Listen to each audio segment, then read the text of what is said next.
আসসালামু আলাইকুম। এই যে আপনার রোবট গাড়িটা রেডি হয়ে গেছে। সামনের দিকে যাচ্ছে, পেছনের দিকে যাচ্ছে, ডান দিকে যাচ্ছে, বাম দিকে যাচ্ছে। আর আপনি যেমনটা চেয়েছিলেন যে এটাকে ভয়েস দিয়ে কন্ট্রোল করা যাবে। গো ফরওয়ার্ড দেখতে পারেন সামনের দিকে যাচ্ছে।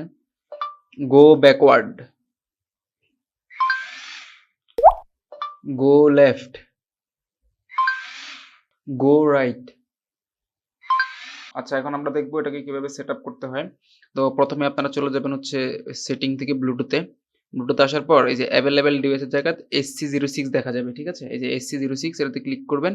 ক্লিক করলে পাসওয়ার্ড চাইবে হচ্ছে ১ ২ ৩ ৪, এটা হচ্ছে পাসওয়ার্ড দিয়ে হচ্ছে পেয়ার করে নেবেন। তারপর আমি আপনাকে যে অ্যাপসটা দিয়েছি সেটাতে প্রবেশ করবেন। দেখতে পাচ্ছেন এখানে লাল বাতি জ্বলতেছে। লাল বাতি জ্বলা মানে হচ্ছে গাড়িটা আমাদের ফোনের সাথে কানেক্ট হয়নি। তাহলে কি করতে হবে? এই যে এখানে এই যে গিয়ার চিহ্ন আছে, সেটিং আইকন, এটাতে ক্লিক করতে হবে। তারপর কানেক্ট টু এ কারে যেতে হবে। যে কানেক্ট টু এ কারে যাওয়ার পর আমরা যে SC06 সিলেক্ট করেছিলাম, SC06 এ ক্লিক করতে হবে। দেখতে পাচ্ছেন সবুজ হয়ে গেছে, ঠিক আছে? এখন কিন্তু গাড়ি কানেক্ট হয়ে গেছে, ঠিক আছে? এই যে আর আরেকটা অ্যাপস আছে, সেটা হচ্ছে ভয়েস কন্ট্রোলের জন্য। সেটা হচ্ছে এই যে এই অ্যাপসটা গোল চিহ্ন দেওয়া আছে সেটিং আইকনের পাশে, এটাতে ক্লিক করতে হবে। এখান থেকে হচ্ছে এই যে ডিভাইস সিলেক্ট করে নিতে হবে SC06, ঠিক আছে? এই যে কানেক্ট হয়ে গেছে। আচ্ছা, আর এখানে হচ্ছে আমাদের ভয়েস কমান্ডগুলো সিলেক্ট করতে হবে। সেটা করার জন্য হচ্ছে আমি আবার দেখাই, এই যে সেটিং আছে না, এই যে সেটিং আইকনে ক্লিক করতে হবে। তারপর নিচের দিকে স্ক্রল করতে হবে। এই যে কমান্ড বাটন কনফিগারেশন বা হচ্ছে ভোকাল কমান্ড কনফিগারেশনে যেতে হবে, ঠিক আছে? এই যে ভোকাল কমান্ড কনফিগারেশন, এখানে যেতে হবে। এখানে অনেকগুলো কমান্ড সেট করা যাবে, 10টা কমান্ড সেট করা যাবে, ঠিক আছে? তো সাপোজ আমি প্রথমটাতে ভোকাল কমান্ড 1 নেই, ক্লিক করলাম। ক্লিক করার পর এখানে 2টা অপশন আসছে। একটা হচ্ছে কি ভোকাল কমান্ড, আর একটা হচ্ছে ডাটা টু সেন্ড। আচ্ছা, ভোকাল কমান্ড মানে হচ্ছে কি আমি কি কমান্ড দিব, মানে কমান্ডটা কি হবে। আর ডাটা টু সেন্ড মানে হচ্ছে কি ডাটা আমার ফোন থেকে সেন্ড হবে। আচ্ছা, তো আমার এই রোবটে হচ্ছে এরকমভাবে প্রোগ্রাম করা আছে যে তুমি যদি ফোন থেকে যদি এফ পাও তাহলে মানে ফরওয়ার্ড সামনের দিকে যাবা। যদি ফোন তোমাকে বি পাঠায় মানে ব্যাকওয়ার্ড, তাহলে তুমি পিছনের দিকে যাবা।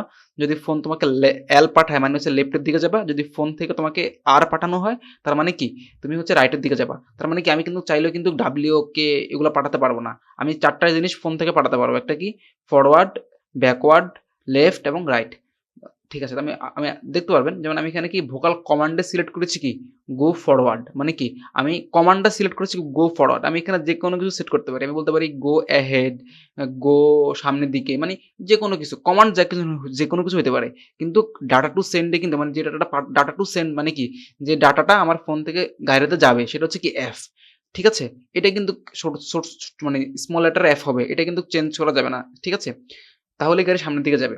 মানে ভোকাল কমান্ডে আমি যখন যাই বলি, আমি যদি এখানে যদি গো ফরওয়ার্ড যদি চেঞ্জ করি, আমি যদি বলি যে গো অ্যাহেড লিখে দিই, ঠিক আছে? কিন্তু ডাটা টু সেন্ডের জায়গায় যদি অ্যাপ বসাই তাহলে কিন্তু কি গাড়ি সামনের দিকেই যাবে, ঠিক আছে?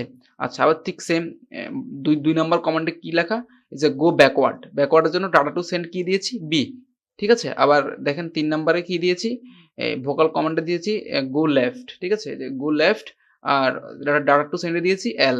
আবার ৪ নম্বরে কি দিয়েছি, ৪ নম্বরে হচ্ছে গো রাইট, ডাটা টু সেন্ডে আর, ঠিক আছে? অর্থাৎ আমার গাড়ি কিন্তু 4টা জিনিস বুঝতে পারে। একটা হচ্ছে ফরওয়ার্ড মানে সামনের দিকে যাওয়া, মানে এফ মানে সামনের দিকে যাবে, বি মানে পেছনের দিকে যাবে, এল মানে লেফটে যাবে, রাইট আর মানে রাইটে যাবে। আপনি কিন্তু 4টা ভোকাল ডাটা টু সেন্ড বসাতে পারবেন, আর ভোকাল কমান্ডে আপনি যা খুশি তা ব্যবহার করতে পারবেন। আচ্ছা, তো দেখেন আমি যখন এই ভোকাল কন্ট্রোলে যাব, এই যে টিপ দিব গো ফরওয়ার্ড, এই যে সামনের দিকে যাচ্ছে। আশা করি একদম ক্লিয়ার হয়ে গেছে। যে কোনো ধরনের বিজ্ঞান প্রজেক্ট আমাদের কাছ থেকে নেওয়ার জন্য গুগলে গিয়ে বিজ্ঞান প্রজেক্ট লিখে সার্চ করলে আমাদের ওয়েবসাইটটা পাবেন। সকলকে অসংখ্য ধন্যবাদ ভিডিওটি দেখার জন্য।